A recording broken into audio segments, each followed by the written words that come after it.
Hola, en esta clase voy a contarles algo sobre subconjuntos de números reales, en particular sobre números naturales, enteros y racionales. El orden que vamos a seguir es algo así: vamos a estudiar el conjunto de números naturales, luego el de números enteros, el de números racionales y el de irracionales. Y dentro de cada uno de estos apartados, digamos, estudiaremos cuestiones sobre las operaciones en los conjuntos, el orden y la acotación. Empecemos definiendo los números naturales. Como ya ustedes pueden imaginarse, los números naturales, que son los que conocen desde la escuela, son el cero, el uno, el 2, 3 y así sucesivamente. Pero recuerden que estamos desarrollando una teoría donde hasta el momento tenemos los axiomas de cuerpo, de orden, y tenemos que usar cuestiones que ya hayamos probado, o cuestiones que ya tengamos conocidas para definir a los números naturales. Es decir, no podemos definirlos formalmente diciendo son el cero, el uno, el 2 y así sucesivamente. Esto no funciona. Eh, entonces, lo que vamos a hacer es definir lo que es un conjunto inductivo. Pero como ejercicio previo a esto, les dejo allí 9 conjuntos, ¿tá?, de números reales, y les pido que pausen el video y se fijen cuáles de ellos cumplen estas dos propiedades. La primera propiedad es que contiene al cero. Y la segunda propiedad es que si el conjunto A contiene un elemento X, entonces también contiene al siguiente. Supónganse que contiene el 1,3, entonces contiene al 2,3, entonces contiene el 3,3, sí, el 3,3, y así sucesivamente. Pausan, por favor, el video y se fijan esta condición. Bueno, supongo que ya lo hicieron, que ya averiguaron que los conjuntos que cumplen las dos condiciones son el A sub 0, el A sub 4, el A sub 6 y el A sub 8, que los demás no cumplen las dos condiciones, sino que, bueno, en algún caso no cumple ninguna de las dos y en algún caso no cumple una de ellas, que está desarrollado acá. Lo que sí, los marqué en rojo para fijarnos lo siguiente. Fíjense que el A sub 0 es un candidato, digamos, a lo que nosotros podríamos usar para definir eh, números naturales, porque contiene el cero, al uno, el 2, al 3, al 4 y los puntos suspensivos indican que así, digamos, sucesivamente, pero el A sub 4, que no es el conjunto de naturales, contiene los números naturales. ¿Tá? O sea, digamos que se para en cero y va salteando el uno, el 2, 3, 4, pero lo mismo pasa en un medio, que es 0,5, 0,5, 1,5, 2,5, 3,5. Pero en R más unión el cero, que serían todos los reales mayores o iguales que cero, también está el contenido de los naturales, lo mismo en R. ¿Esto qué quiere decir? Que los conjuntos que cumplen estas dos condiciones contienen a los naturales que conocemos. Es decir, que es una buena forma de definir números naturales usar estas dos condiciones. Ahora, ya me voy a adelantar un poco. Los conjuntos que cumplen estas dos condiciones, que son lo que vamos a llamar conjuntos inductivos, pueden tener más cosas que los números naturales. ¿Tá? Porque sería algo así como decir, lo más chico que cumple estas dos condiciones son lo que conocemos como números naturales, eh, pero pueden ser un poco más grandes. ¿Tá? Pero en cualquier conjunto que cumpla las dos condiciones están los números naturales y puede haber más cosas. Entonces, ¿qué vamos a hacer? Estas dos condiciones las vamos a usar para definir lo que se llama conjunto inductivo y para decir que los naturales son lo más chico de los conjuntos inductivos. Vamos a decir que los naturales son la intersección de todos los conjuntos inductivos. Vamos a por ello. Como ya anticipamos, consideramos un conjunto de números reales A y decimos que A es inductivo si cumple dos condiciones que son: en primer lugar, contiene el cero, y si contiene un X, entonces contiene, digamos, a X más uno. En el ejercicio previo ya vimos que A sub 0, A sub 4, A sub 6 y A sub 8 son inductivos, los demás no, porque no cumplen o una o la otra o ninguna de las dos condiciones. ¿Sí? Y si anotamos con esta I, a la familia de todos los conjuntos inductivos, tenemos, por ejemplo, que R es un conjunto inductivo, R más no es inductivo porque no contiene al cero. Como ya veníamos observando, los conjuntos inductivos todos tienen al cero y por la segunda condición tienen al uno, tienen al 2, tienen al 3. Entonces, todos los conjuntos inductivos lo que contienen es a lo que ya conocemos como números naturales. Es decir, que los números naturales están contenidos en todos los conjuntos inductivos y esto es lo que vamos a usar para definir números naturales. Decimos, mejor dicho, llamamos conjunto de números naturales a la intersección de todos los conjuntos inductivos. Observen que, si bien nosotros venimos con una idea de lo que son los números naturales, hasta acá lo que hicimos fue definirlos como un subconjunto de números reales usando las propiedades que ya conocemos. O sea, agarramos, definimos lo que es un conjunto inductivo usando la suma de números reales y el cero, luego usando la intersección de conjuntos, y nos quedan definidos los números naturales tal como los conocemos, pero ahora en función de, bueno, digamos, desprendiéndose de la teoría axiomática que venimos desarrollando. Bueno, tenemos varias observaciones y básicamente lo importante de esto es que R es el conjunto inductivo más grande en sentido de la inclusión, o sea, cualquier conjunto inductivo está contenido en R y eso es por la definición. Por otro lado, también por la definición, N es el conjunto inductivo más chico en el sentido de la inclusión. Como consecuencia de esto, cualquier conjunto inductivo está entre N y entre R, o sea, cumple esta doble desigualdad. O sea, cualquier conjunto inductivo contiene perdón, contiene y está contenido en R. ¿Tá?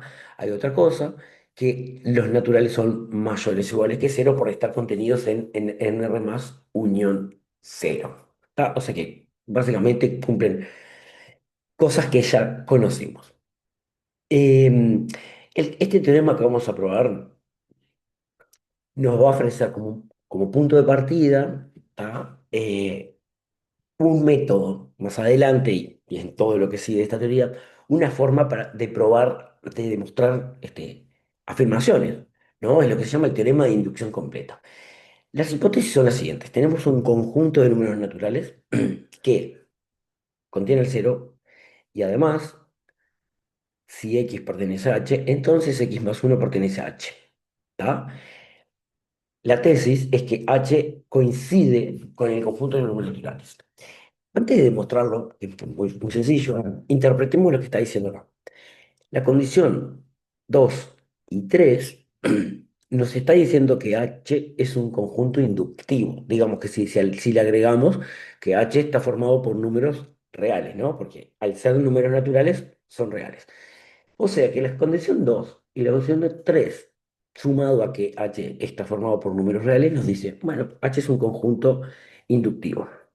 La primera condición nos dice que además es un conjunto inductivo formado por números naturales. Y la tesis nos dice, no hay dos opciones. El único conjunto inductivo formado por números naturales es N. Vieron que nosotros antes de la definición de conjunto inductivo vimos que en R hay muchos conjuntos inductivos, que N era el más chico de todos, y acá, digamos que redoblamos la apuesta y decimos, a ver, ¿podremos formar adentro de los naturales un conjunto inductivo? Este teorema nos responde, sí, el único que se puede formar es el propio N. Bien, eh, bueno, vamos por la demostración. Tenemos en principio que, por la primera condición, si H está incluido en N, está incluido en R. ¿Ah? Ahora, por la 2 y por la 3, H es inductivo, digamos, por todas las condiciones, es lo que venía diciendo. O sea, si H es un conjunto inductivo de las observaciones anteriores, nosotros ya dijimos que los naturales están incluidos en todos los conjuntos inductivos, porque los naturales son el más chico de los conjuntos inductivos. En este caso, podemos concluir que N está incluido en H. O sea, ese conjunto H contiene a los naturales. Y esto es culpa de ser inductivo. Ahora, hay otra hipótesis que dice que H está incluido en N. y tenemos doble inclusión, H incluido en N incluido en H, y por la definición de igualdad de conjuntos, H y N tienen que ser el mismo conjunto. Esto, como les decía, de alguna forma caracteriza a los conjuntos inductivos formados por números naturales y nos dice, no hay muchas chances, pero nos va a permitir definir conjuntos. Cuando yo quiero probar que algo se cumple para todos los naturales, defino un conjunto H, pruebo que ese conjunto H es todos los naturales, por lo tanto, digamos, queda demostrado que todos los naturales cumplen una cierta propiedad. Esto lo vamos a usar a lo largo de esta clase y lo vamos a desarrollar un poco más en profundidad en la siguiente. Ahora, nos vamos a ir a estudiar las operaciones en N, pero vamos a hacer un paréntesis que vamos a usar en todo lo que resta de esta clase. La situación que tenemos es la siguiente. En R ya tenemos definida la operación suma, la operación producto y conocemos muchas de sus propiedades, ¿no? Asociatividad, conmutatividad, la existencia de neutro, simétrico. Ahora, nosotros estamos estudiando lo que se llama subestructuras, es decir, tomamos un subconjunto de R y allí queremos estudiar la suma y el producto. Entonces, en principio, lo que tenemos que estudiar es lo que se llama la cerradura, es decir, queremos investigar si esta suma más D, también es operación en N. Y recuerden que ser operación significa ser una función, en este caso de n por n en n. Entonces, fíjense que la situación genérica sería, tenemos A con una operación, B un subconjunto de A, y asterisco, queremos saber si es una operación en A, en B, perdón, y esto es, asterisco es una operación en B, sí, solo sí, asterisco es una función de B por B en B, sí y solo sí, cumple la existencia de la unicidad, que es lo que define a una función. Observen que la segunda condición se cumple porque, digamos, si en el conjunto madre, el conjunto más grande, se cumplía la unicidad, o sea, al operar X con Y, obtenía una única imagen, cuando achico el conjunto también me pasa.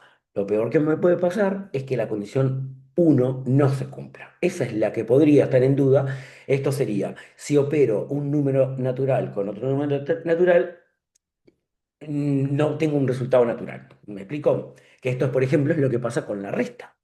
Eh, al 5 le resto el 10 y se me escapa el resultado. Esto quiere decir que no es una función. Entonces, quiere decir esto que eh, si quiero estudiar operaciones en una subestructura, lo primero que nada es estudiar la cerradura, es decir, averiguar si la operación restringida a un subconjunto devuelve resultados dentro de ese conjunto. La unicidad está asegurada. Y por otro lado, ¿qué pasa con la transmisión de propiedades de la estructura grande a la estructura chica, ¿no? De la estructura madre a la subestructura. Y acá está explicado, pero básicamente sería, si la operación en el conjunto grande es conmutativa, también es conmutativa en el conjunto chico, y esto parece una obviedad. ¿Tá? Si da lo mismo operar en cualquier orden en el conjunto grande, en el conjunto chico también. Esto quiere decir, de un conjunto grande a una subestructura, ¿tá? De la estructura madre a la subestructura, se hereda la conmutatividad, también se hereda la asociatividad, la existencia del neutro se hereda si y solo si el neutro vive dentro de ese conjunto chico, ¿no? Eh, lo mismo pasa para el inverso. Supongamos que tiene la propiedad del inverso en la estructura grande, va a cumplir la propiedad del inverso en la estructura más chica si todos los inversos de elementos de B también son elementos de B. Que esto no es lo que va a pasar, por ejemplo, con los inversos multiplicativos de los naturales. Fíjense que los naturales en R tienen inversos, pero cuando me restrinjo ya no cumple la propiedad del inverso porque, eh, por ejemplo, el inverso de 2 es un medio que se me escapa de los naturales. Lo mismo pasa con los opuestos. ¿Tá? Entonces, dicho esto, nos tenemos que ir a probar que la suma es cerrada en n, ¿tá? O sea que al operar naturales con la suma obtenemos números naturales. Concluido esto, podríamos decir, entonces tenemos, me voy a ir a la nota. Concluido esto, podríamos decir, la suma es una operación en n, cumple asociativa, conmutativa y neutro, por lo que veníamos hablando antes, porque la serie da, pero no cumple la propiedad del opuesto, porque, por ejemplo, los opuestos de los números naturales positivos son negativos y no son naturales. Bien, ¿cómo probamos la cerradura de la suma? Consideramos, como ya anticipábamos, un conjunto H. Nosotros vamos a intentar probar que ese conjunto coincide con los naturales y para eso vamos a usar el teorema de inducción completa. ¿Cómo formamos el conjunto H? Fíjense que en nuestra hipótesis decimos, tenemos un número A y un número B naturales cualesquiera y queremos probar que la suma de los dos es natural. El conjunto H, adentro, le metemos, digamos, todos los números naturales de forma que, sumados con el A, ¿tá? Me dan un resultado natural. Entonces, si nosotros podemos probar que este conjunto H coincide con N, tendríamos, como el B también es un natural, el B también va a estar en H, o sea que el A sumado con el B me va a dar un número natural. Entonces, fíjense que para probar que este conjunto coincide con N, tenemos que probar primero que H está incluido en N. Y digamos, tenemos que pararnos en estas condiciones. Probamos que cumple la condición uno, la 2, la 3 del teorema de inducción completa y de esa forma podemos concluir la tesis que es H coincide con N. Entonces, condición uno, H incluye en N y esto es por la definición. Acá dijimos que adentro le vamos a meter números naturales. Condición 2, el cero pertenece al conjunto H, ya que A más cero cumple esta condición. Es un natural y además A más cero, que da A, es un número natural. Por otro lado, ahora vamos a justificar que si X es un elemento de H, entonces X más uno también. Entonces, fíjense que si X pertenece a H, entonces A más X es un número natural. Esto es la definición del conjunto. Entonces, A más X más uno, esto es un número natural por ser un conjunto inductivo. Pero ahora, este mismo A más X más uno lo puedo escribir por asociativa como A más, hagan el intento, A más X más uno entre paréntesis. Y A más X más uno pertenece a los naturales, significa que X más uno pertenece a H.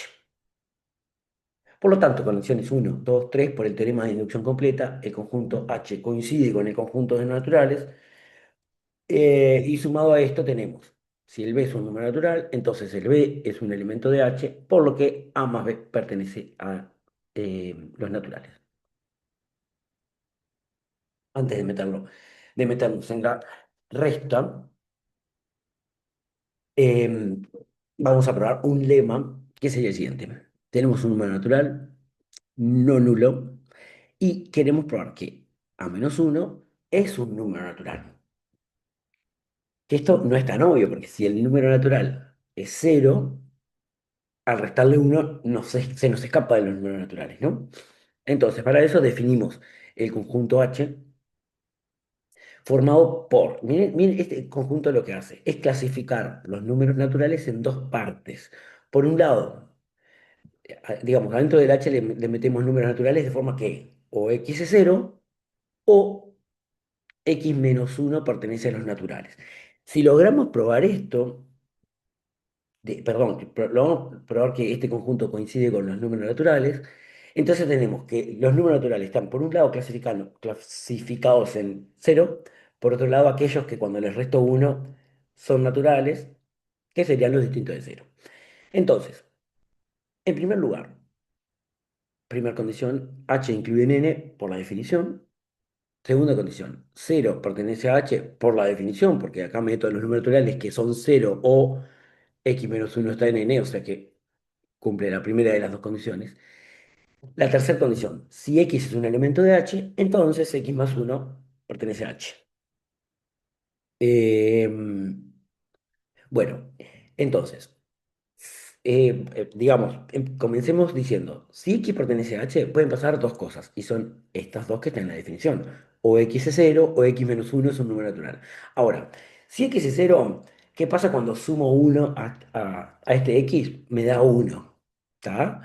Y si x más uno me da uno, al restarle uno me da 0, que es un número natural. Es decir, el siguiente de 1 cumple la condición, el siguiente de 0, perdón, cumple la condición de que cuando le resto uno obtengo un número natural, o sea que este siguiente de uno de 0, es un elemento de H.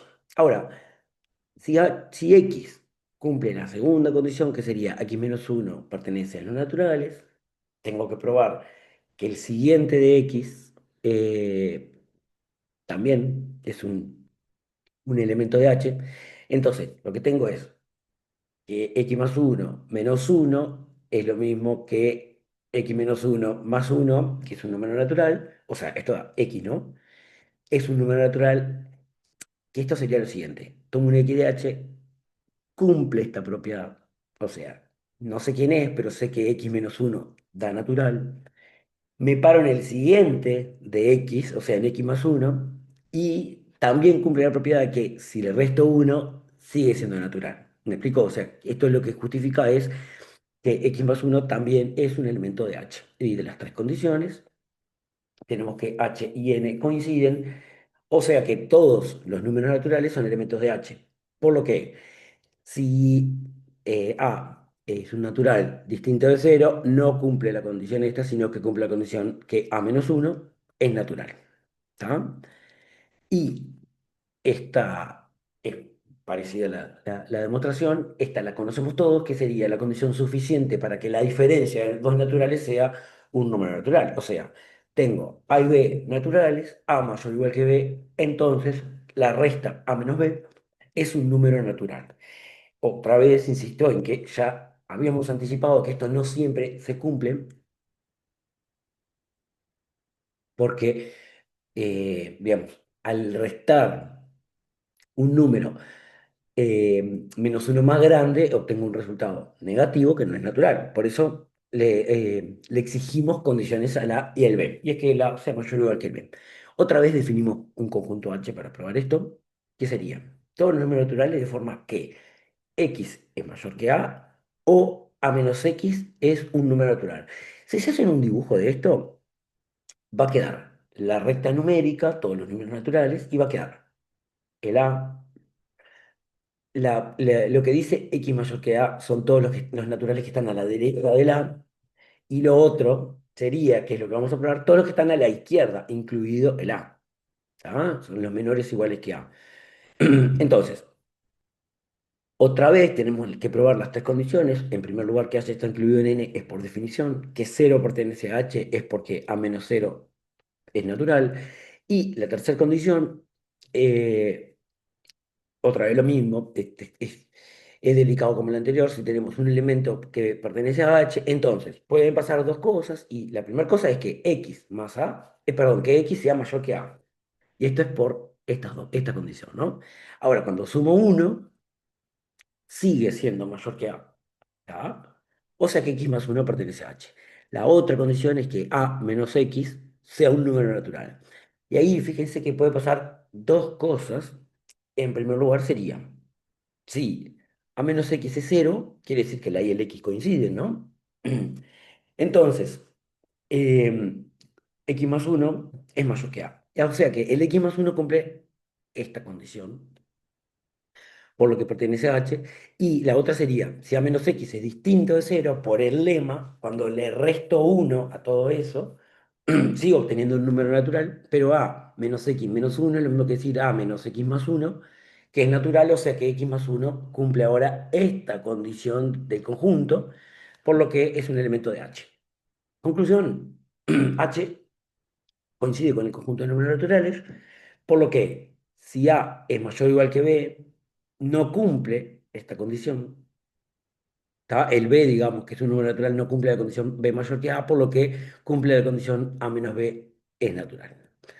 Y respecto al producto, se puede probar también, que no vamos a hacer acá, que el producto es una operación. ¿Tá? Habría que probar que la multiplicación de dos números naturales es un número natural, cumple las propiedades asociativa, conmutativa, esta es la sereda, la distributiva también, este, la hereda, no se cumple con propiedad del inverso como ya habíamos anticipado, ¿tá? Y sobre la división nos vamos a meter en la unidad de divisibilidad.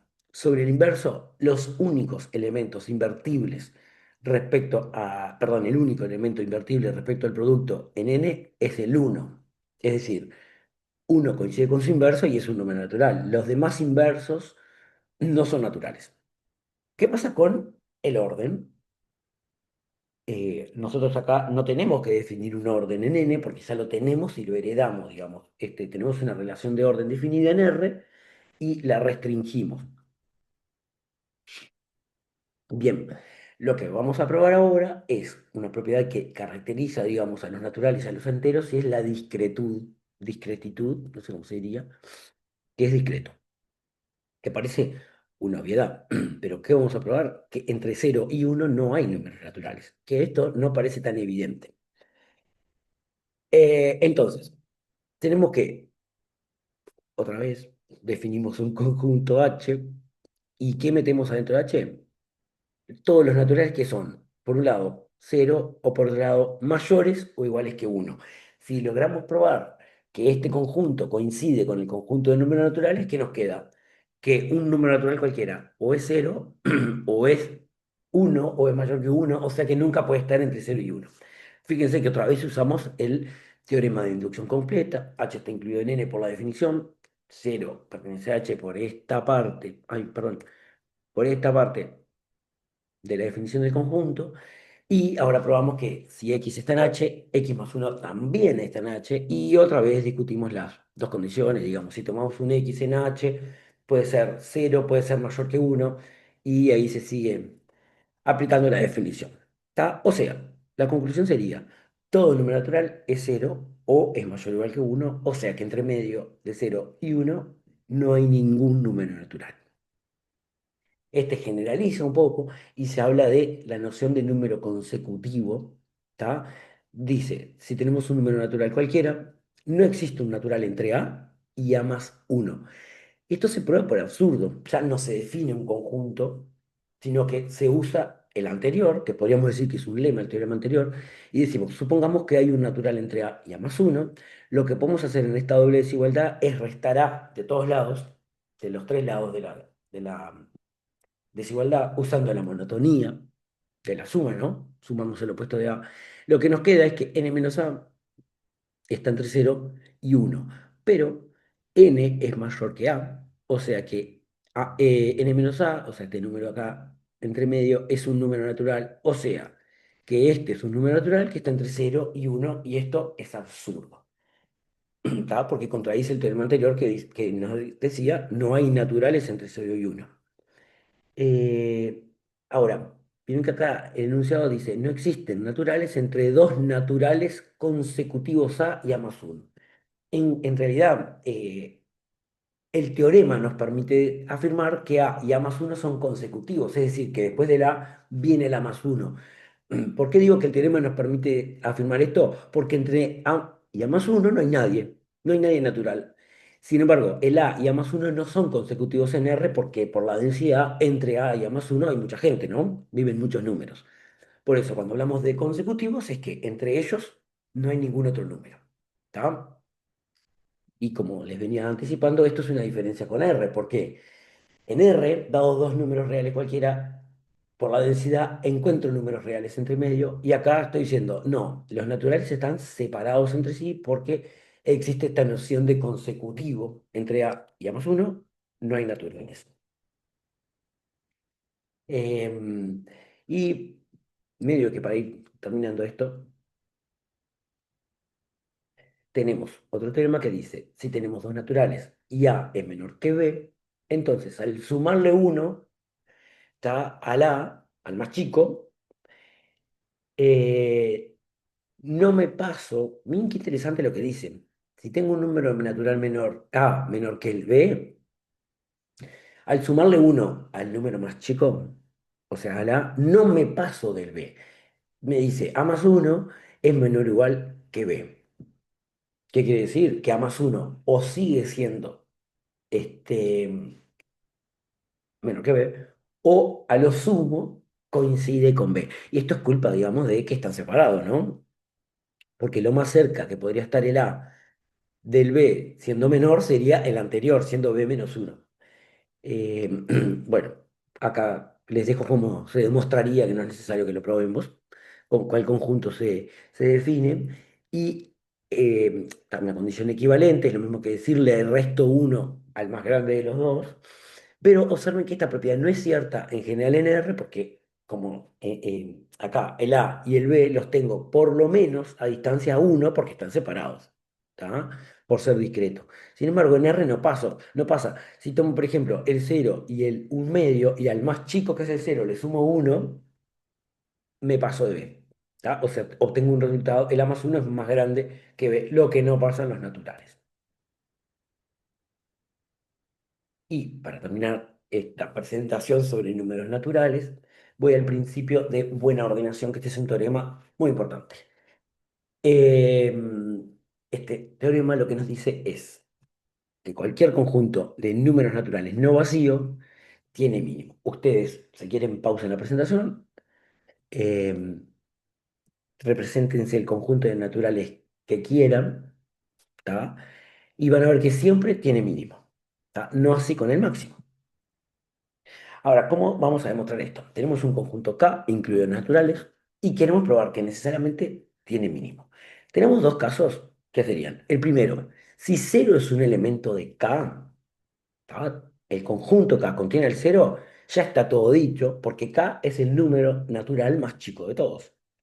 O sea, si tomo un conjunto de números naturales que contiene el número natural más chico, quiere decir que ese cero es el mínimo del conjunto K. Ahora, ¿qué pasa si cero no pertenece a K? Y esto quiere decir que todos los elementos del conjunto K son positivos. ¿Tá? Entonces los represento más o menos por acá.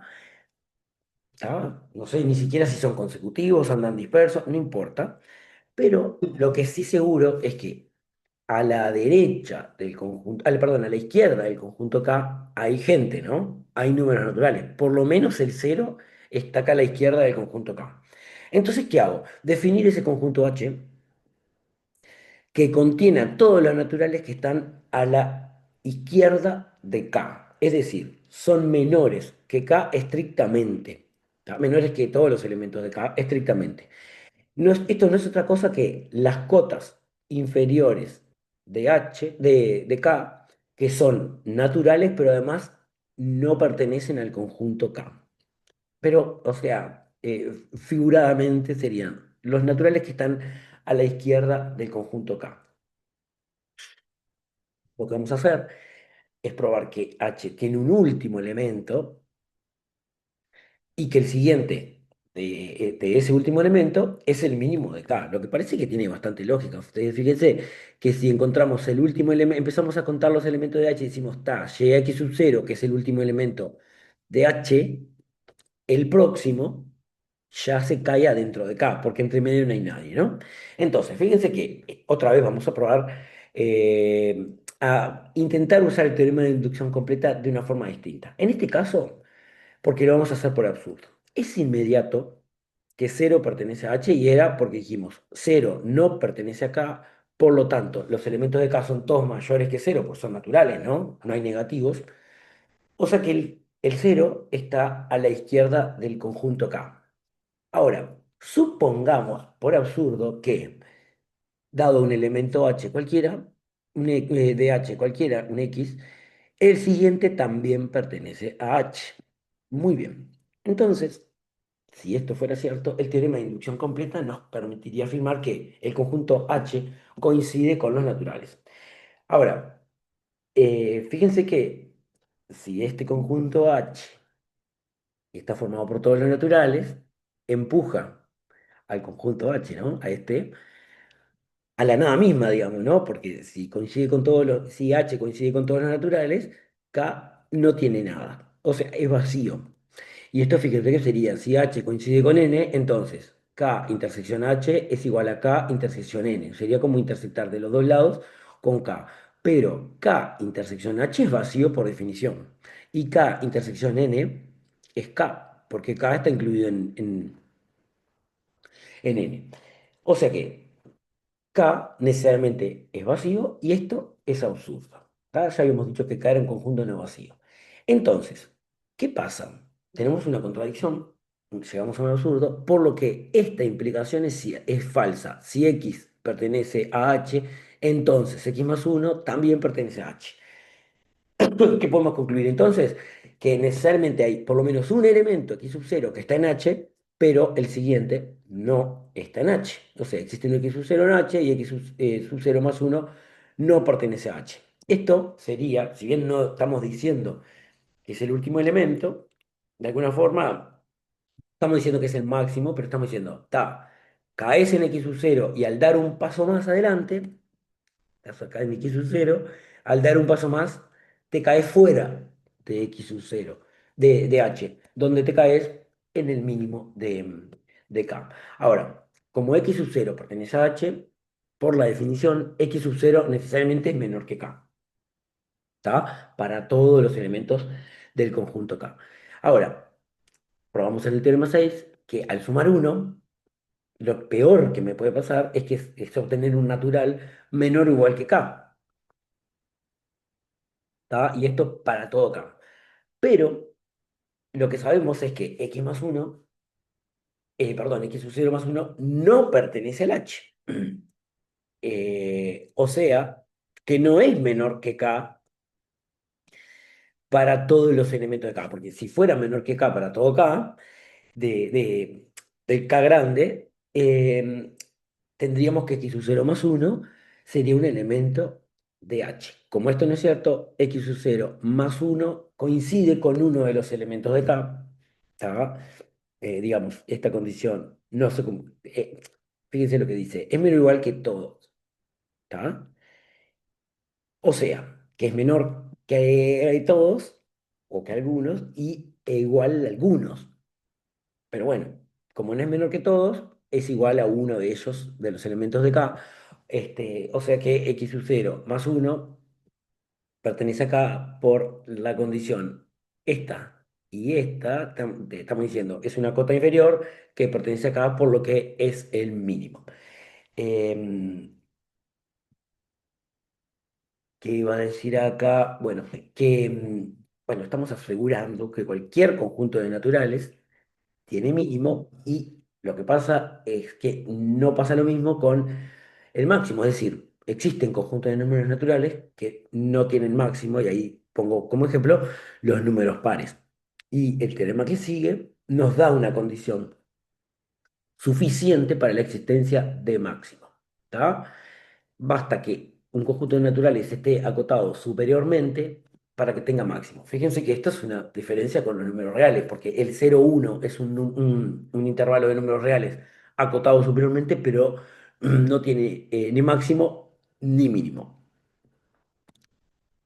Vamos al corolario que no vamos a probar. Que dice, como anticipábamos, K es un conjunto de números naturales, no vacío, acotado superiormente.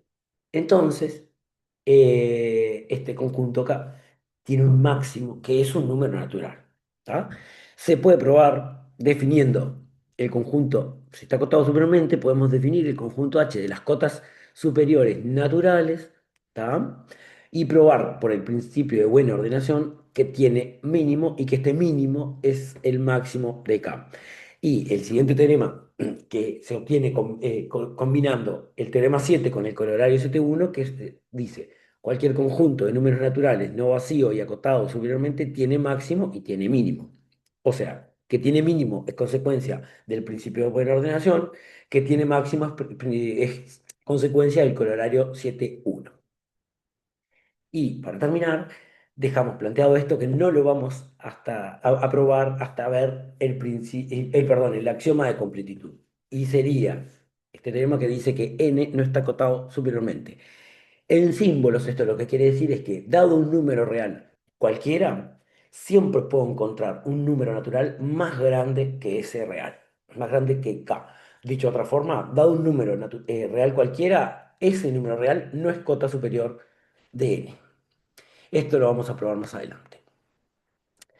Por último, tenemos el teorema de Arquímedes, que dice, tenemos dos reales positivos, entonces podemos encontrar un natural n sub 0 de forma que n sub 0 por A es mayor que B.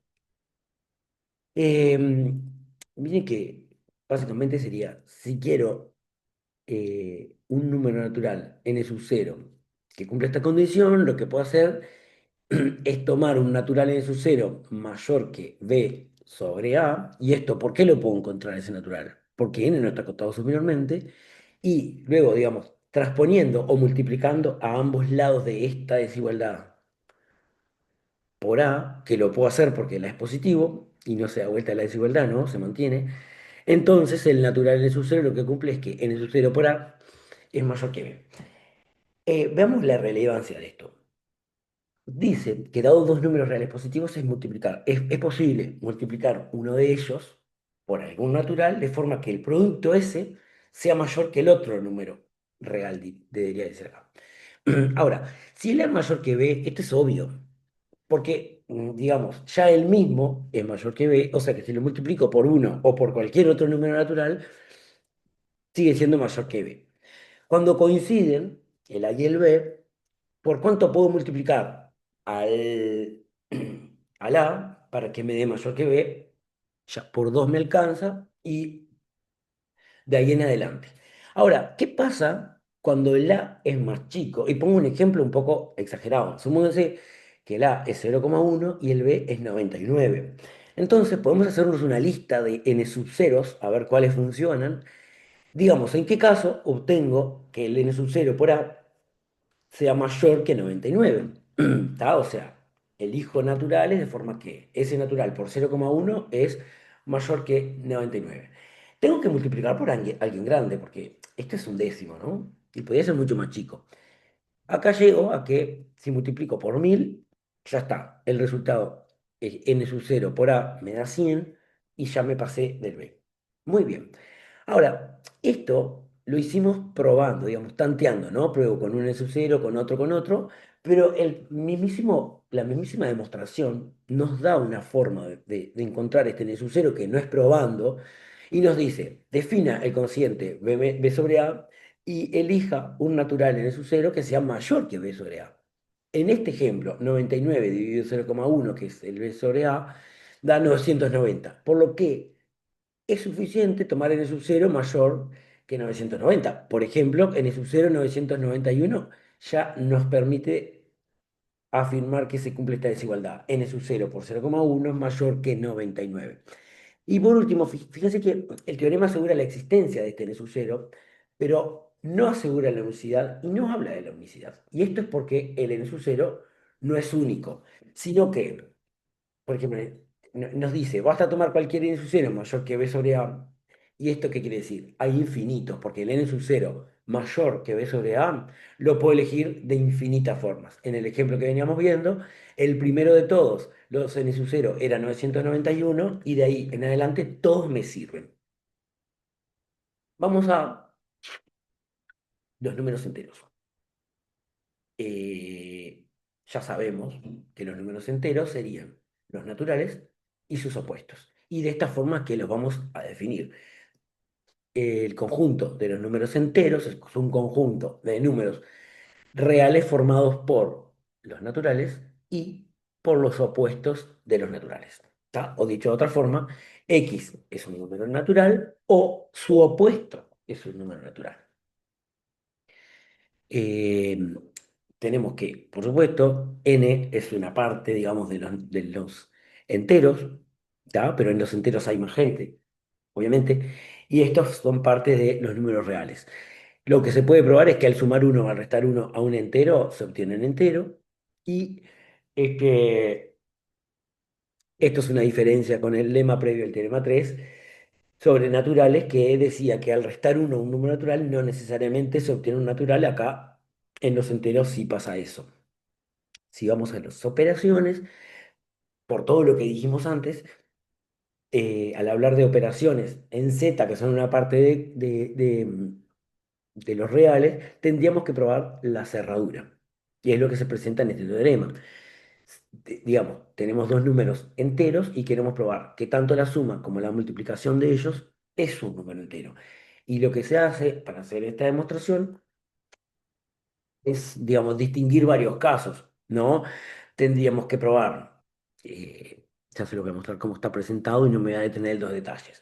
Para probar que A más B es un número entero, tenemos cuatro casos. Si los dos son naturales, la suma es un número natural, por lo tanto es un número entero. Si el A es natural, pero el opuesto de B es un natural, entonces a ese opuesto de B le llamo n natural y usamos condiciones ahí para la resta, digamos, para probar que es natural. El caso este es análogo, idéntico, y el cuarto caso sería que tanto el A como el B sean opuestos de naturales y también se usan los opuestos y las sumas. O sea, detengan un poco la clase para revisar los detalles y esto se hace igual. O sea, que la cerradura se prueba, digamos, distinguiendo casos, si estoy sumando un negativo, un positivo, eso. Entonces, por todo lo dicho antes, una vez que probamos que tanto la suma como el producto son cerrados en Z, lo que tenemos es que cumple toda esta lista de propiedades, lo que nos permite decir que Z es un anillo conmutativo eh, no cumple la propiedad de inverso, esta sigue fallando, digamos, porque, bueno, los inversos multiplicativos de los números enteros no necesariamente son enteros, ¿no? Los únicos invertibles son el uno y el -1. Con respecto a los naturales, ganamos la condición de los opuestos. Acuérdense que en N no vivían los opuestos de los naturales, pero en Z sí. Y bueno, con respecto al producto, ya lo estaba diciendo, y como consecuencia es un anillo con unidad sin divisores de cero, quiere decir que cumple la Hankeliana, y no es un cuerpo porque nos falta la invertibilidad. ¿Qué pasa con el orden? No lo vamos a probar, pero Z también es discreto. Esto quiere decir, si A es un número entero, entre A y A+1 no existen números enteros, ¿tá?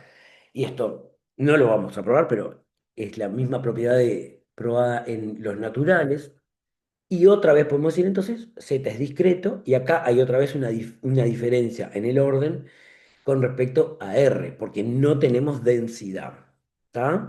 Ahora, un comentario que es en general un poco una confusión general. Si este Z, este de la tesis, queremos que sea real, ahí sí lo podemos encontrar. Quiere decir, entre un número entero y su siguiente, acá también podemos hablar de consecutivos, entre un entero y su siguiente, su consecutivo, sí hay números reales por la densidad. Lo que no hay son enteros, ¿tá? Pero otros números sí hay.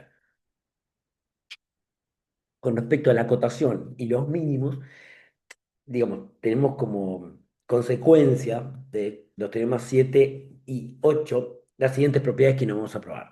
Si un conjunto de números enteros es no vacío, entonces, si es acotado inferiormente, tiene mínimo y es entero, y si es acotado superiormente, tiene un máximo entero. Y si es acotado a secas, tiene máximo y tiene mínimo enteros, y el conjunto Z de todos los números enteros no está acotado ni superior ni inferiormente. ¿Qué pasa con los números racionales? Como ya nos podríamos imaginar, los números racionales son los cocientes de números enteros, ¿tá? Las fracciones. O sea que eso es lo que vamos a hacer, definirlos como los números reales que pueden escribirse en la forma P sobre Q con P y Q enteros y Q distinto de cero. Esto es lo que dice la definición. ¿Qué metemos adentro del conjunto de números racionales que llamamos Q? Todos los reales que pueden escribirse como cociente de números enteros, siendo el denominador distinto de cero. ¿Tá? Em, bueno, eso, en otras palabras, digamos, metemos fracciones adentro, ¿no? Algunas observaciones. Fíjense que los enteros son cocientes de números enteros, o sea que también son racionales, porque pueden escribirse en la forma, un x entero puede escribirse como x sobre uno y esto es racional. O sea que acabamos de definir un conjunto que contiene a los naturales, que contiene a los enteros y es un poco más grande. ¿Tá? Ahora, este conjunto, como el cero y el uno vivían en n, vivían en z, también son números naturales. Por otro lado, los números racionales que acabamos de definir tienen su opuesto también, que es un número racional, ¿tá? Porque si un número racional es de la forma p sobre q, su opuesto es de la forma menos p sobre q. No vayan a decir menos p sobre menos q porque está mal, ¿tá? O sea que ganamos una propiedad que no teníamos en los naturales, pero sí la teníamos en z. Es decir, los racionales tienen su opuesto también racional. Los opuestos de los racionales viven en los racionales. Pero ganamos una nueva propiedad que es la propiedad del inverso. ¿Por qué? Si tenemos un número entero que no es cero, ¿tá? O sea, el numerador es distinto de cero, su inverso multiplicativo se obtiene, bueno, digamos, invirtiendo la fracción, el inverso de p sobre q es q sobre p, que también es un número racional, y fíjense que x por 1 sobre x, que es p sobre q por q sobre p, da 1. O sea, fíjense lo que pasó al definir los naturales, tenemos cerradura para el producto y para la suma. No para la resta, no para la división, no tenemos opuestos, no tenemos inversos. Agrandamos un poco el conjunto de números naturales, ¿tá? Y nos vamos a los enteros. Sigue siendo cerrada la suma y la multiplicación, pero ahora es cerrada la resta también. O sea, la resta de números enteros es un entero. Y además de eso, ganamos los opuestos. Es decir, ahora los opuestos de los enteros son enteros. Lo que todavía no tenemos es la invertibilidad. Es decir, el inverso multiplicativo de un entero no necesariamente es entero, pero cuando agrandamos un poco más el conjunto y definimos los racionales, saldamos, digamos, todo ese tipo de problemas. Tenemos que la multiplicación, la suma y la multiplicación son cerradas, que es lo que vamos a probar ahora. Obviamente tenemos opuesto, tenemos inverso, y esto es una ganancia, digamos, respecto a los números enteros donde no había invertibilidad. ¿Qué pasa con las operaciones? Que ya lo anticipé recién. Tenemos que probar la cerradura y una vez probada la cerradura heredamos todas las demás propiedades, ¿no?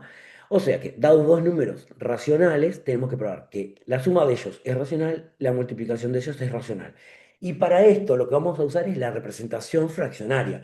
Y en la clase anterior les había dejado una lista de propiedades algebraicas, les dije, deténganse, estudienla, que sería básicamente cómo sumar fracciones.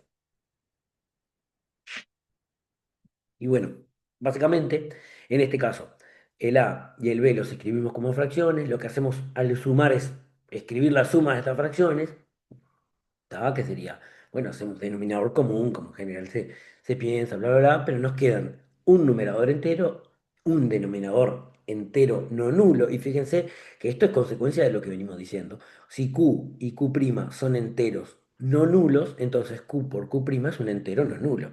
Ahora, si P, Q, P', Q' son enteros, este numerador nuevo que es PQ' más QP' es un número entero porque en los enteros el producto es cerrado y la suma es cerrada. ¿Tá? Entendamos que esto es una operación combinada de números enteros que da un número entero. Conclusión, A más B es cociente de un entero sobre otro entero no nulo, por lo tanto es racional. Y lo mismo se hace con la multiplicación. Esto es lo que veníamos diciendo, que la ganancia, digamos, al aumentar, al agrandar estos conjuntos numéricos, y lo que tenemos ahora en rojo es que Q más por es un cuerpo, ¿tá? ¿Qué es lo que ganamos, digamos, con respecto al anterior? Que tenemos inverso multiplicativo. Es un anillo con unidad, con inverso respecto a la multiplicación y sin divisores de cero. ¿Qué pasa con el orden?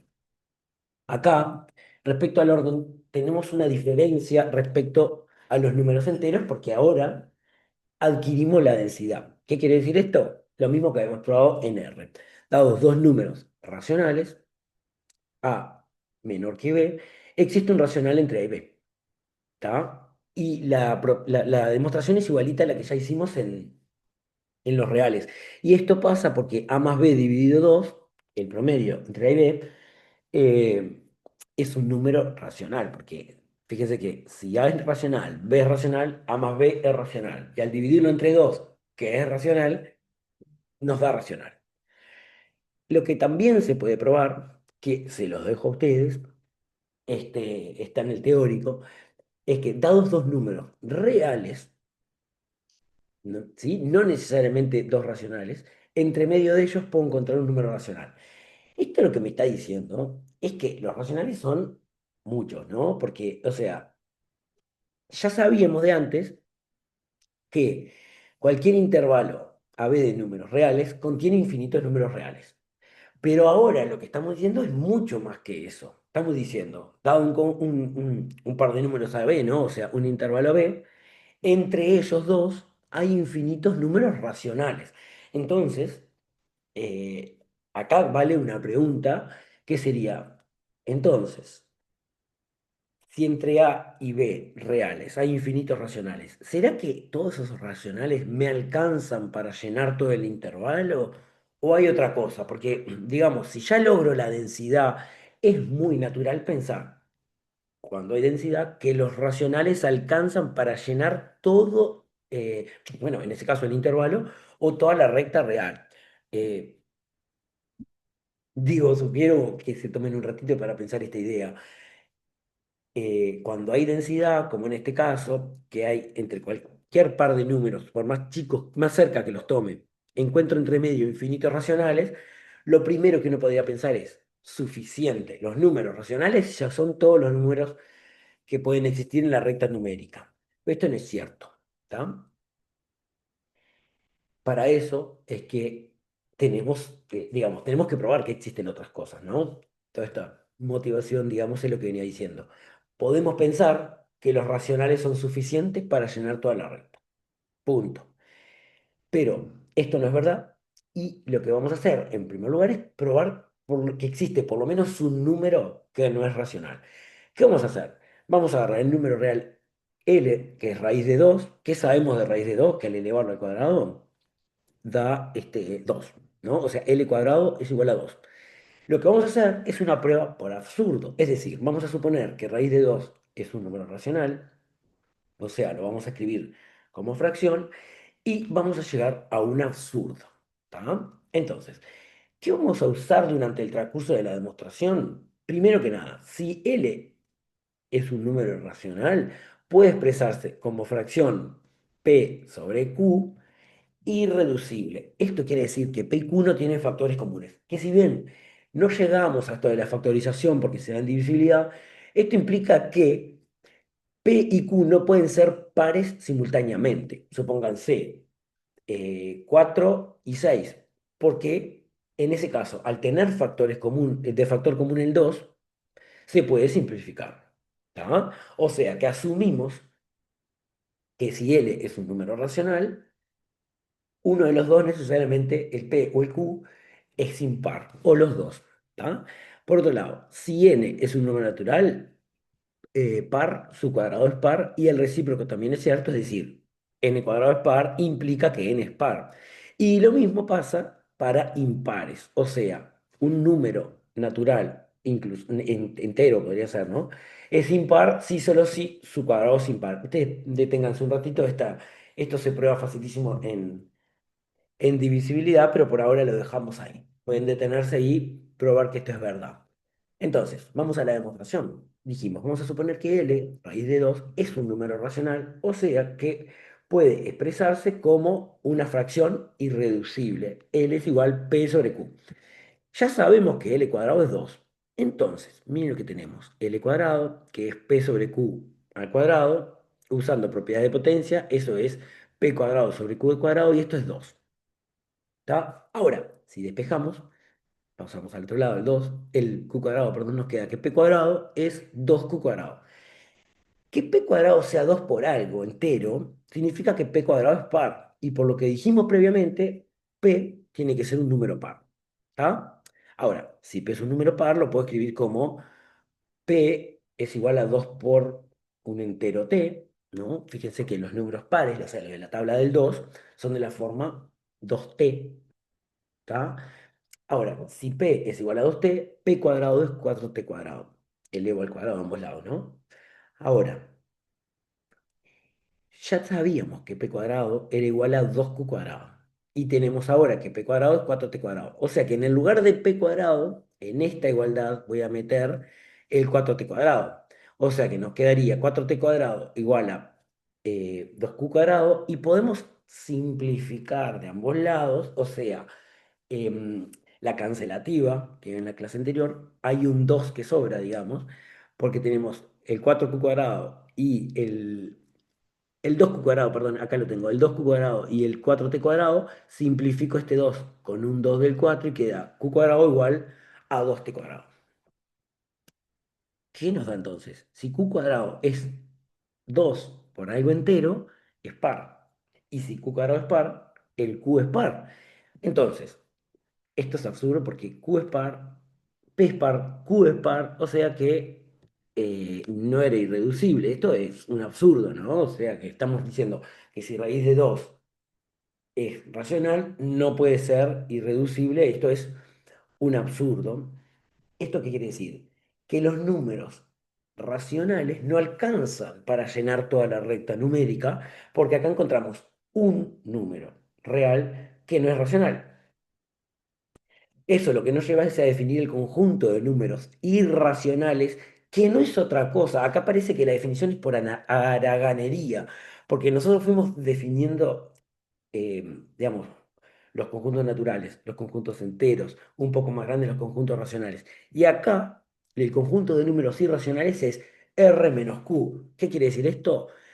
Todos los números reales que no son racionales. Esto es como decir, ya definí hasta los racionales, todo lo que sobra de números reales les llamo irracionales. ¿Tá? Entonces, con esto sí queda tapada, digamos, la recta, porque, ahora iba a eso, queda tapada la recta porque, digamos, tengo por un lado los racionales y todo lo demás es irracional. Ejemplos de números irracionales, se puede probar que, digamos, si p es un número primo, las raíces de esos números primos, raíz cuadrada, cúbica, no sé qué, de los números primos son irracionales, por ejemplo, como probamos con el raíz de 2, ¿no?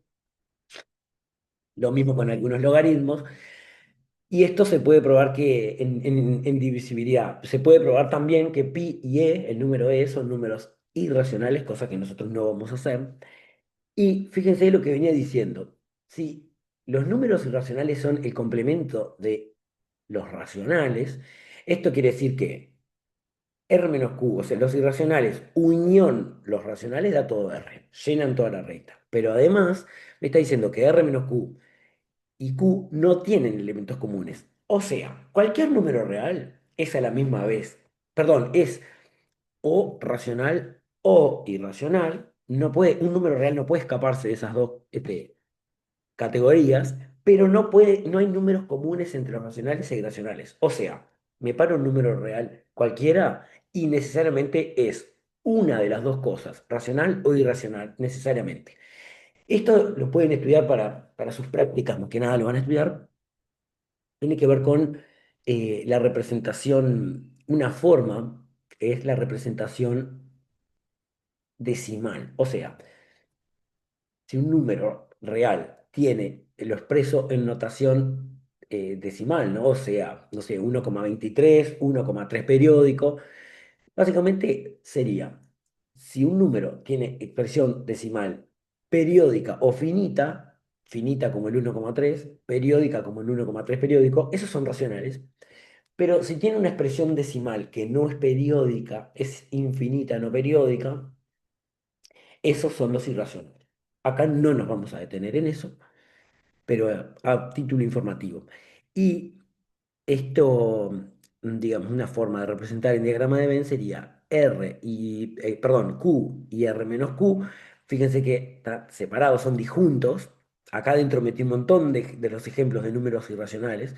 Y acá adentro fui metiendo la inclusión de los números naturales dentro de los enteros, dentro de los racionales. Respecto a los números irracionales, acá, digamos, se arma un poco de relajo dentro de los números irracionales. ¿Por qué? Primero que nada, ¿qué pasa cuando opero un número racional con uno irracional?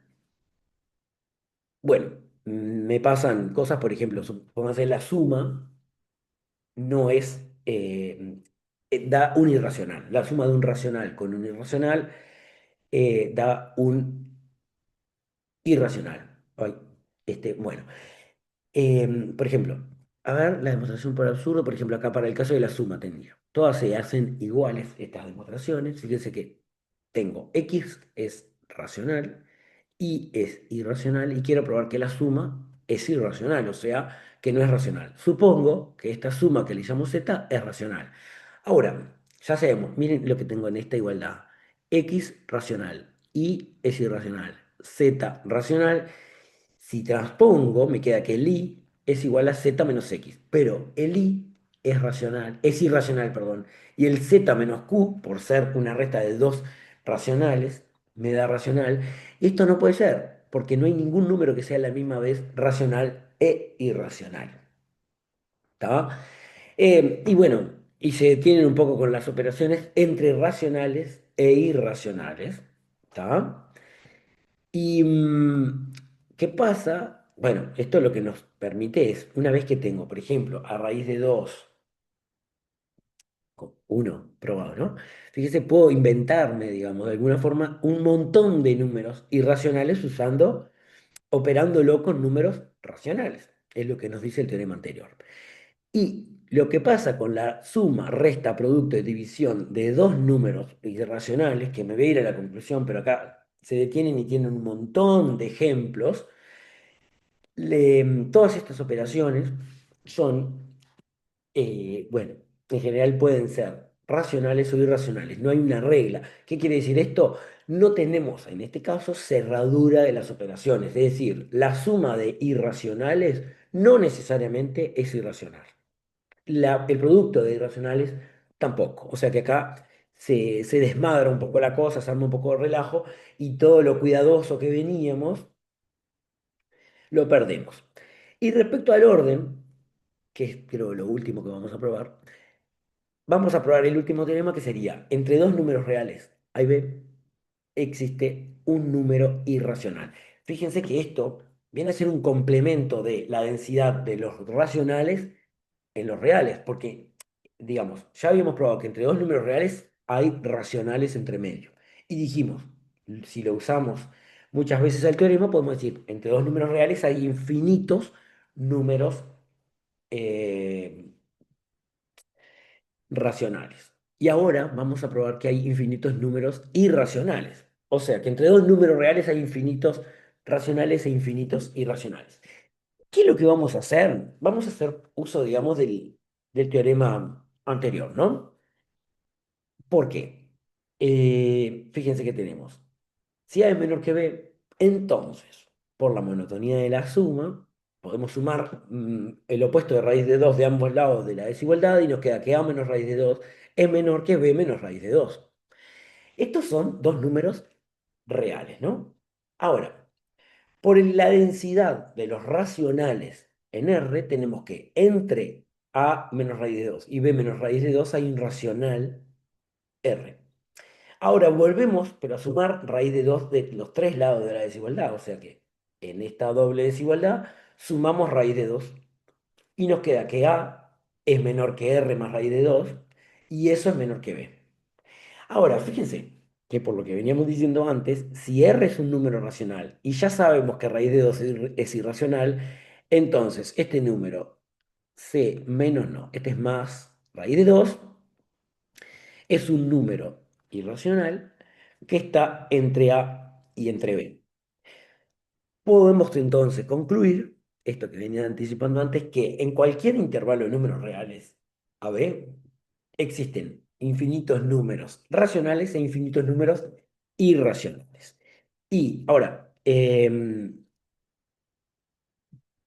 Nos podríamos preguntar, que antes ya probamos que entre dos números racionales existe otro racional, entre dos números reales hay otro racional, entre dos números racionales, ¿habrá otro número irracional? Y la respuesta es obvia, y es que sí, porque por ejemplo, si A y B son números racionales, perdón, irracionales, en particular son dos números reales.